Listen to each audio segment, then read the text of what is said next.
While the founders were wrapping up the Bill of Rights, they weren't just putting a cherry on top with the 10th. They were slamming the door shut. They had already guaranteed free speech, the right to bear arms, protection from searches, fair trials, and all the rest. But there was still one nagging fear. What if the federal government just made up new powers and claimed the Constitution gave them the authority? The 10th Amendment is the answer. It's basically the founders yelling across time, if it's not here, Washington can't do it. That's the firewall between national power and state independence, the line in the sand that has been fought over for more than 2 centuries.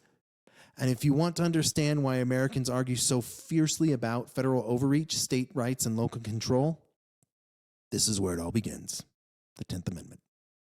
Welcome to our republic. When in the course of human events, it becomes necessary for one people to dissolve the political band, sailors and airmen of the Allied Expeditionary Force. Well, I think it's time we ask ourselves if we still know the freedoms that were intended for us by the founding fathers. Not Those three hallowed words reverently dictate what you ought to be, what you can be, what you will be. we pledge to each other our lives, our fortunes, and our sacred honor.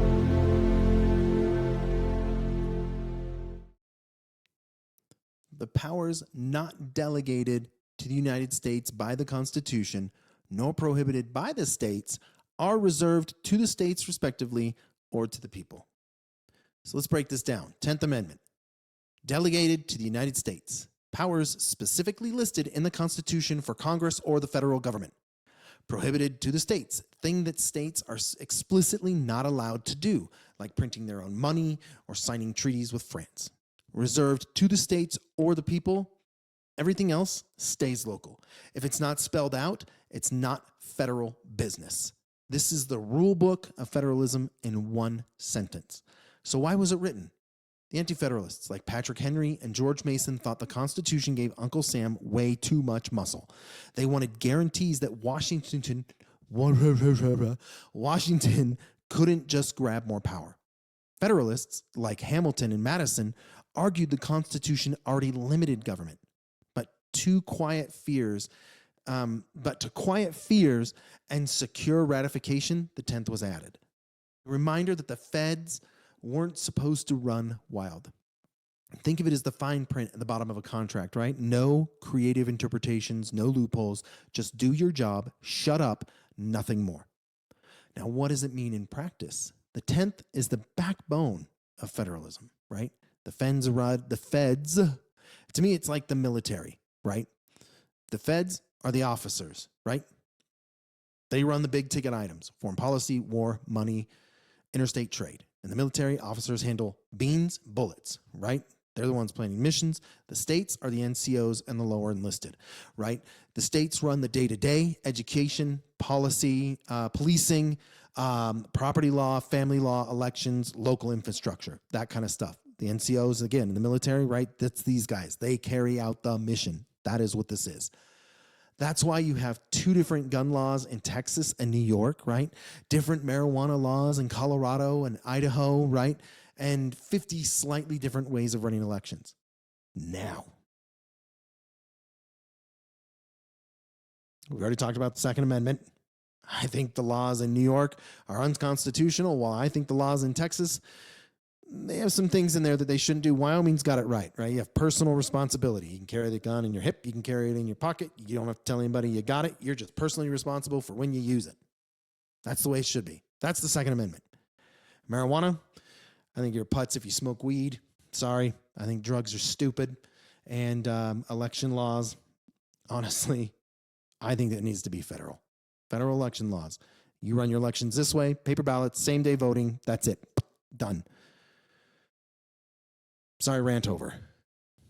The idea here wasn't chaos. The idea was freedom, a system where states could reflect their own people's needs while still belonging to a united country. Personally, I think, okay, local elections, great, right? Federal elections, they need to be happening a specific way. They have to. They have to. Again, personal opinion, whatever. Get out of here if you don't like it. This was a line in the sand Just hasn't stayed quiet. The 10th has been tested in almost every generation.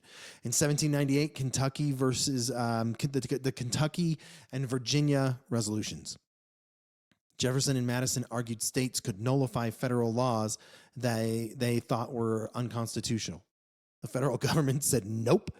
That would basically let states ignore the Constitution entirely, which is kind of what some of these blue states do anyway. The Civil War. The states invoked state rights as their justification for seceding.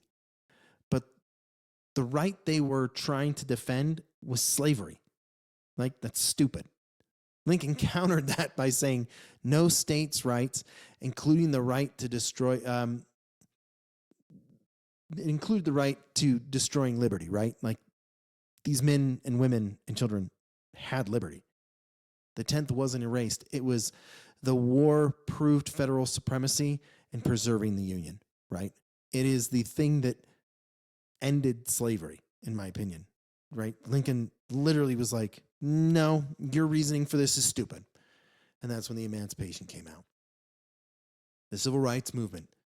In the 1950s and 60s, Southern states tried to use the 10th to block desegregation and voting rights. The Supreme Court struck them down, ruling that the 14th Amendment guaranteed equal protection outweighed state laws, which is good, right? Again, let's talk about the stupid marijuana laws. States like Colorado, that's where I live, legalized it even though federal law still bans it. How that happens, I don't understand. Honestly, it was just the cowardly federal government looking the other way. Sanctuary cities. Some states and cities refused to help enforce federal immigration laws. Whatever. COVID-19. Who gets to decide lockdowns, mask mandates, and vaccine rules? State governors said one thing. Washington said another. The 10th was the referee in all those fights. You seriously just don't want my personal opinion on this one. It'll be a very, very long rant, and most of you will probably stop watching now. The 10th Amendment is what keeps America balanced between two extremes. Too much federal power, one-size-fits-all laws, whether you live in New York or in rural Wyoming, right? And too much state power. 50 mini nations that can't agree on one thing, which is really what we have now.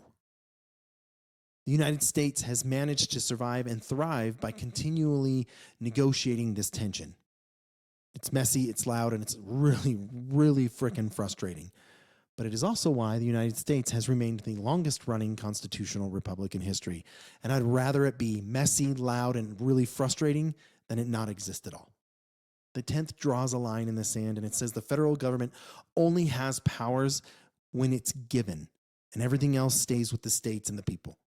That one sentence keeps Washington in check and keeps local communities in the fight. For over 2 centuries, it's been the spark in battles over everything from taxes to guns to healthcare. I really appreciate you taking the time to listen. Remember, history is not boring, especially when one short amendment turned the Constitution into a battlefield between Washington and the states. A tug of war that has shaped everything from slavery, civil rights, from prohibition to pot smokers, all from the founders' parchment to the fights still raging on today. We'll see you next time.